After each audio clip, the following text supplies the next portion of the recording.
అల్లు కుటుంబంలో పెళ్లి వేడుక మొదలైంది. మార్చి 6న నైనికతో అల్లు శిరీష్ వివాహం కానుంది.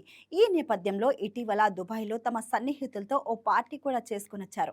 తాజాగా అల్లు అర్జున్ తమకు బాగా కావాల్సిన వారితో పాటు కుటుంబ సభ్యులకు శుక్రవారం రాత్రి స్పెషల్‌గా పార్టీ ఇచ్చారు. తమ్ముడు అల్లు శిరీష్ పెళ్లి సందర్భంగా అన్న అల్లు అర్జున్ ఇలా గ్రాండ్‌గా పార్టీ ఇస్తుంటే ఫ్యాన్స్ కూడా వారి బంధం గురించి పోస్టులు పెడుతున్నారు. అయితే తాజాగా జరిగిన పార్టీలో పాల్గొన్న వారి లిస్టు కూడా నెట్టింట వైరల్ అవుతుంది. గ్రాండ్గా జరిగిన పార్టీలో రామ్ చరణ్, ఉపాసన, సుస్మిత కొణిదెల, నిహారిక స్పెషల్ అట్రాక్షన్గా నిలిచారు. ఆపై తేజ సజ్జా, వైష్ణవ్ తేజ్, సిద్ధు జొన్నలగడ్డ, సుశాంత్, కృతి శెట్టి, నేహా శెట్టి, రాశి ఖన్నా, నభా నటేష్ పాల్గొన్నారని సమాచారం. అల్లు శిరీష్ నయనికల పెళ్లి పిలుపులను ఇప్పటికే వారు మొదలుపెట్టారు. ఈ క్రమంలోనే తమ ఇంటి ఆడబిడ్డ సురేఖకు తొలి శుభలేఖనిచ్చారు. ఆ సమయంలో తన మావయ్య చిరంజీవికి శుభలేఖ అందించిన శిరీష్ ఆశీర్వాదం తీసుకున్నారు.